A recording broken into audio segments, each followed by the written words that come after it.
En Latinoamérica ninguna empresa llega a los 20 años por casualidad. El 70% no llega ni a los 2. Esta es la historia de una que no solo sobrevivió, sino que construyó una operación con presencia en toda la región. En 2007 los socios dejaron la seguridad del mundo corporativo para apostar a algo propio. Lo que siguió fueron crisis, expansión, aciertos y errores que forjaron una manera muy particular de hacer consultoría.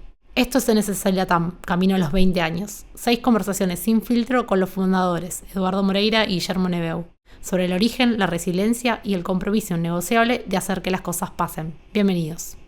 Bienvenidos, bienvenidas a este encuentro que nos propone documentar el recorrido de NSC LATAM. Obviamente no estoy solo, me acompañan aquí Guillermo Neveu, Eduardo Moreira, fundadores de la firma. ¿Cómo están?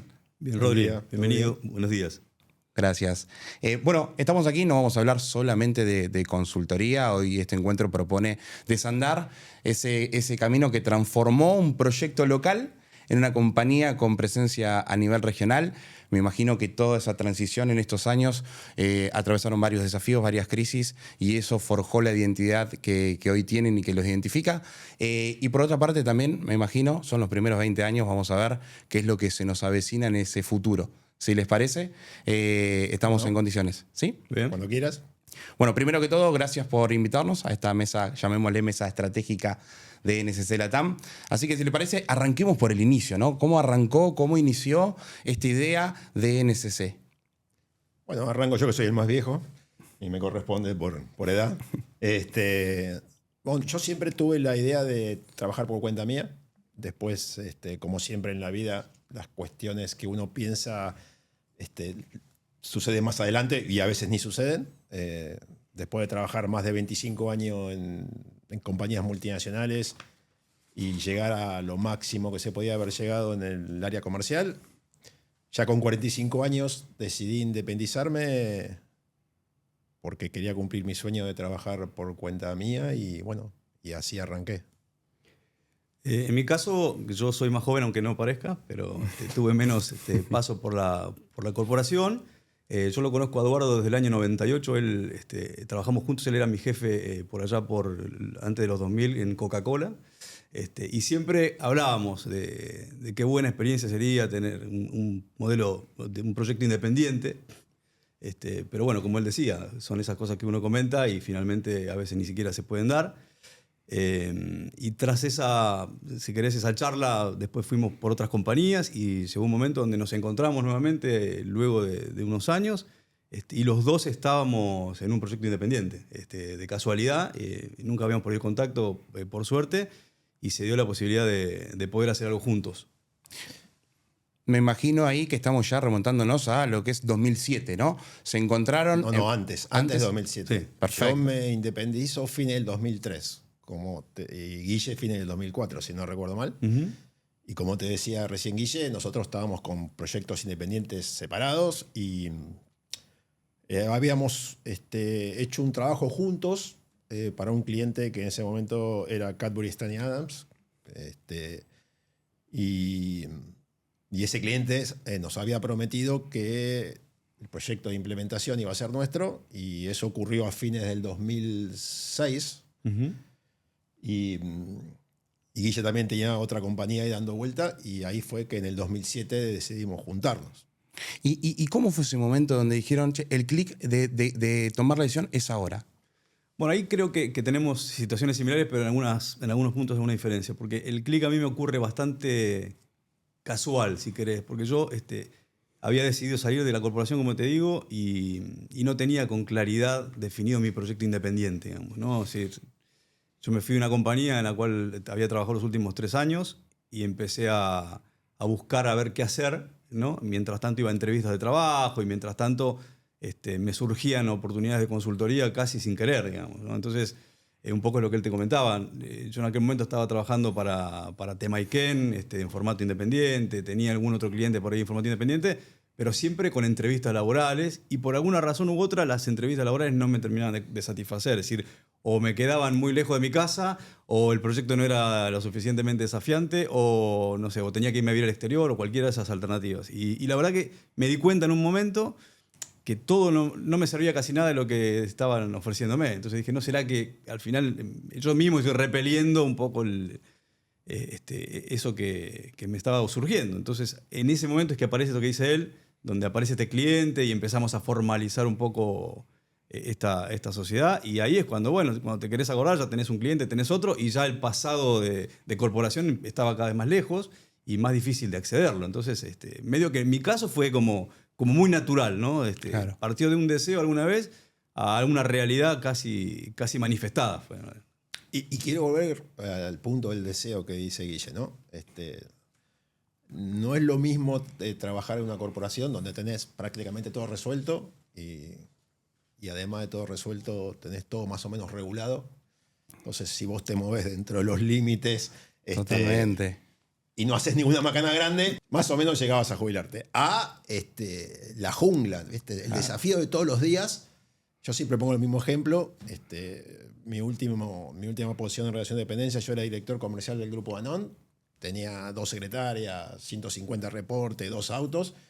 Y la noche a la mañana pasé a comerme un sándwich arriba de un auto para ir a ver un cliente, ¿entendés? Pero bueno, ese es el deseo que yo tenía de chico. ¿Y cómo lo vivieron a nivel personal esta transición? Bueno, eso fue un poco estresante en mi caso, porque yo recuerdo que cuando yo decido este camino, estaba mi esposa embarazada de mi primer hijo. Y yo tengo, pero un recuerdo vivo, de que yo toda la indemnización de ese trabajo, digamos, todo lo que tenía, que era mi capital, mi ahorro, me lo gasté todo en los primeros 9, 10 meses de este proyecto. O sea, yo llegué al último momento digamos, yo miraba como la cuenta bancaria se llegaba a 0 y el proyecto estaba recién arrancando y con un hijo en camino, digamos. Y ese fue un momento fuerte de tomar una decisión, de decir, bueno, ¿qué hago acá? ¿Voy para adelante y veo qué pasa o recojo el guante y voy a lo que me ofrezcan? Claro. Ahí tuve 2 apoyos grandes. O sea, uno fue el de él, que en ese momento hasta él me ayudó económicamente a salir de este agujero negro en el que estábamos metidos. Y después mi esposa, que me dijo, dale para adelante, vamos con todo, que esto sale, si es lo que vos querés, yo te apoyo. Pero digamos, nosotros con él siempre hablamos de lo que es el síndrome Vanelco, ¿viste? Que para la gente que tiene un trabajo en relación de dependencia lo va a entender perfecto. Vos cuando estás en una compañía, el último día de mes o el primer día hábil del mes que sigue, tenés la certeza, la única certeza que vas a tener en ese mes es que cobras tu salario. Claro, y que tu aparece en pensión. el resumen. Claro, y el hecho de haber perdido eso genera un tambaleo importante, ¿viste? Y estábamos en esa, de que no sabíamos qué iba a pasar ni para bien ni para mal. En el caso mío, bueno, yo era más grande y tenía un poco más de recorrido, pero sí me acuerdo que en lo personal junté a toda mi familia, que mis hijos eran adolescentes en ese momento, y les dije, papá, va a empezar algo nuevo, no tenemos certeza de lo que va a pasar. Y yo ya tenía 45 años, ¿no? Yo ya para las corporaciones era una persona mayor, digamos. Pero bueno, como te decía hace un rato, era una ilusión mía de toda la vida. Y después de unos intentos fallidos, por lo menos hasta ahora, viene bien. Bueno, muy bien, muy bien. Me gustaría hacer un poquito de hincapié en ese momento donde llega el primer cliente. Es decir, arranca este proyecto. ¿Cuál fue el foco? ¿Cuál fue el objetivo que se plantearon inicialmente cuando tocaron la puerta? Si se puede mencionar quiénes fueron y de qué manera arrancaron con ello. Yo quiero primero aclarar algo, ¿no? Que lo digo siempre y él lo sabe muy bien.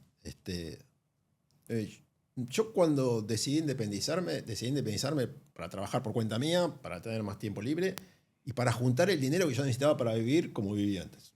Nunca me imaginé tener lo que hoy tenemos, ¿no? La estructura que tenemos, los consultores que tenemos, la gente radicada en otros países de Latinoamérica. Nunca me lo imaginé, ni tampoco fue un objetivo planeado de vamos a llegar de acá hasta allá, ¿no? Estos 20 años no estaban planificados. No, para nada. No, sí, estaba planificado seguir viendo esto. Lo que no estaba planificado es llegar a los 20 años en esta situación que por suerte llegamos, ¿no? Perfecto. Por suerte y por trabajo que hemos hecho todos, no solamente él y yo, sino todas las personas que nos acompañaron en este proceso, que fueron unas cuantas.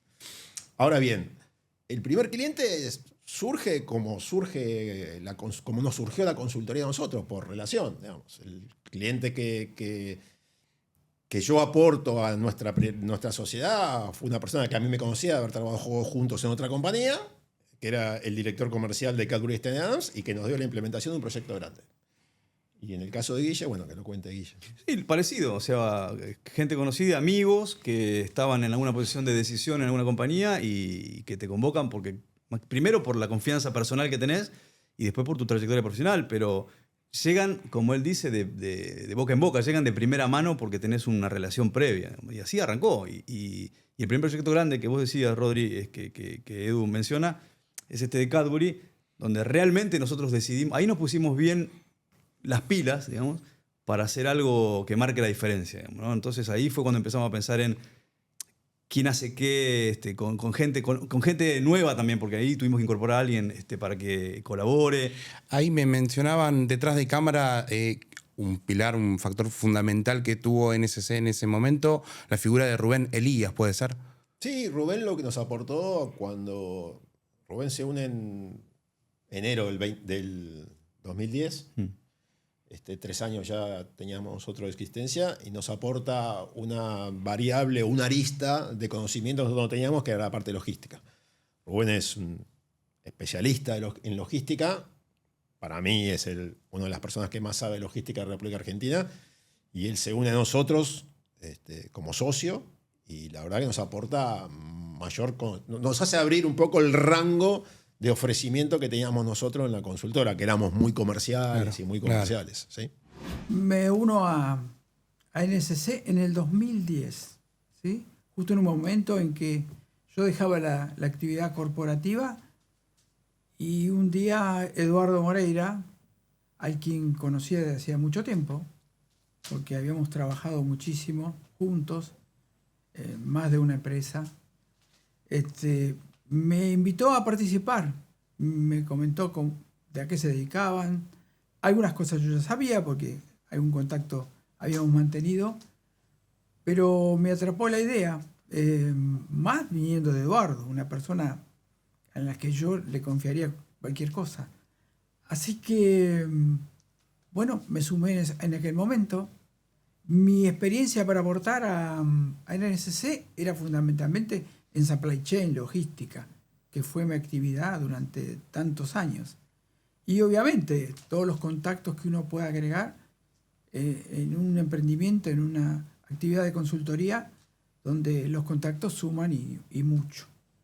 Así que cuando llegué a NSC me encontré con un equipo muy lindo, un equipo donde uno se encontraba a gusto, donde las discusiones, las reuniones eran, a pesar de las problemáticas, amenas.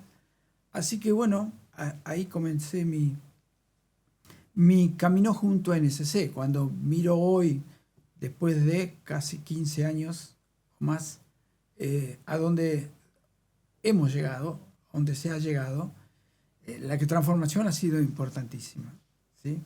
Y hoy hay un reconocimiento inclusive en el mercado que nos pone a todos orgullosos de ser parte de este equipo. Así que tenemos todavía mucho para seguir adelante, para crecer. Y estoy entusiasmado, sigo entusiasmado con tantos otros proyectos que tenemos, porque no solo nos hemos dedicado a la consultoría, hemos siempre tratado de generar nuevas alternativas y da gusto tener esta oportunidad.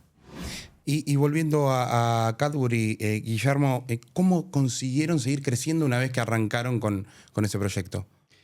Bueno, es muy loco esto, porque la verdad que la fórmula no está. No es que vos podés decir de un cliente pasás a 20 y con una fórmula mágica.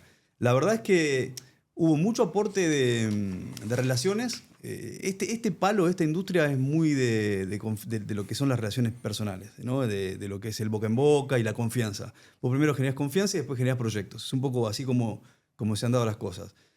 Tu primer círculo de potenciales clientes son tus contactos de primera línea, que son tus ex compañeros, gente que te conoce mismo de la vida. Sí, la clave de forjar buenos vínculos, ¿no? Desde un inicio. 99% es eso.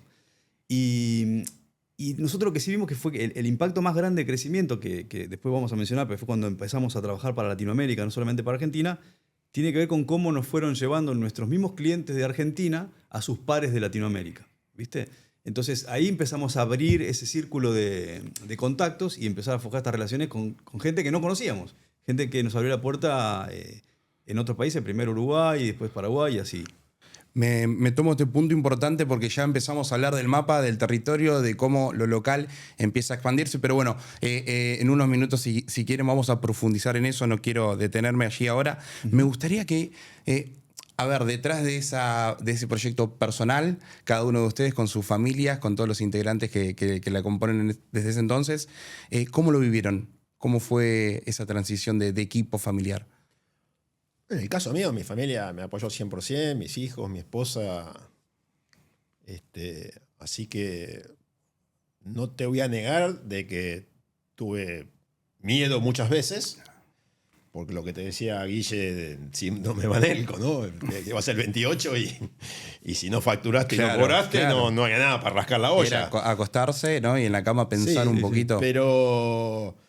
Por otro lado, mi familia sabe que yo soy un luchador y que iba a hacer lo imposible para que ellos no sufrieran. Y así fue. Fueron años difíciles. ¿Sí? Antes del nacimiento de NSC y después del nacimiento de NSC, los primeros también fueron difíciles. Pero bueno, la vida es difícil. Y hay que lucharla. Pero bueno, hay un punto que tampoco me quiero adelantar, pero ya que Guille lo mencionó. En la medida que, si bien nosotros entramos por contactos, sobre todo en aquel momento de gente que me conocía a mí, que éramos compañeros, porque yo pasé por 6 compañías antes de independizarme. Hoy están tan jubilados, te aviso. Nosotros trabajábamos bien, porque si no, no te vuelven a contratar. Claro. O sea, además del contacto y que tenían buen reconocimiento en lo personal de nosotros dos, si no trabajas bien, ahí quedaste. Claro. Y bueno, eso también nos ayudó bastante. Nosotros le pusimos mucho de nosotros. Al principio, nosotros dos. Y después, cuando fuimos incorporando gente, como bien dijo Guille, ya nosotros nos dedicamos un poco más a ver cómo hacíamos para crecer en clientes y demás. Y hoy estamos en 2026, me imagino en ese allí y ahora, en donde arranca todo este proceso. Me gustaría realmente que piensen unos segundos. ¿Estaban preparados realmente para todo lo que les solicitaban los clientes en ese momento? ¿Qué tan fundamento tenían cada uno de ustedes? Lo que pasa es que lo que nosotros ofrecíamos al principio, nosotros éramos muy buenos en lo que ofrecíamos al principio, porque hacíamos algo para, digamos, de manera independiente hacíamos algo que nosotros hacíamos y habíamos hecho en la línea y no había mucho expertise afuera de eso. Entonces, inicialmente la respuesta es sí, estamos súper preparados. Lo que pasa es que después, en la medida que tus clientes empiezan a demandar otros servicios y que confían en vos y te dan la posibilidad de hacerlo, empezás a tener empezás a flaquear hasta que tu estructura otra vez se acomoda a la altura de las circunstancias. Pero al principio hubo mucho aprendizaje del lado nuestro también. De vuelta con un concepto que es fuerte. Hubo aprendizaje de pasar de ser empleado a ser empresario. Que ese yo creo que es el aprendizaje más grande de esta etapa. De cómo hacer para, te lo dijo él, de tener 2 secretarios y tener toda una estructura a tu lado y a tu favor, tener todo eso, vos rebuscártela vos solo y tener todo eso en contra, de alguna manera. Claro. Va por ahí. Y tomo las palabras de Guille, que son absolutamente ciertas, las comparto 100%. Nosotros ofrecíamos algo inconscientemente, no es que lo habíamos planeado, ni que habíamos hecho un FODA y habíamos dicho, esta es nuestras oportunidades, no, nada de eso. Como nosotros veníamos de la línea y habíamos hecho procesos similares estando en la línea, sabíamos cómo hacerlo en la calle, en el día a día. Claro. Y las consultoras que había en ese momento, competidores nuestros en ese momento, eran más estratégicos, si querés. Y nosotros íbamos a la calle y, voy a decir algo técnico, conocíamos a los distribuidores de San Juan, o habíamos caminado Salta, o habíamos caminado la Patagonia, si conocíamos el territorio.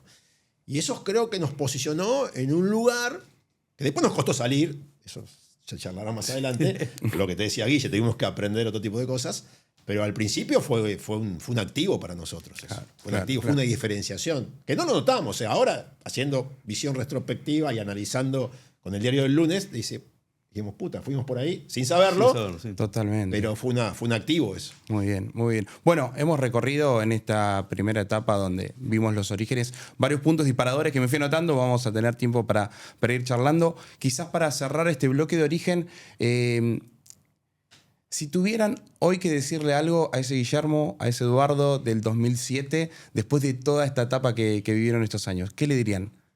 Dale con todo que vas bien. Qué pregunta. ¿Sabes por qué dudo? Porque la verdad que yo estoy conforme con el camino que recorrí. Quizás el único reproche es que dejé un poco de lado a mi familia en ese momento porque viajé mucho, trabajé sábado y domingo. Hasta mi hijo me decía, yo no quiero trabajar sábado y domingo como trabaja papá, esas cosas. Pero la verdad no tengo mucho que reprocharle al Eduardo del 2007, porque estaba cumpliendo un sueño.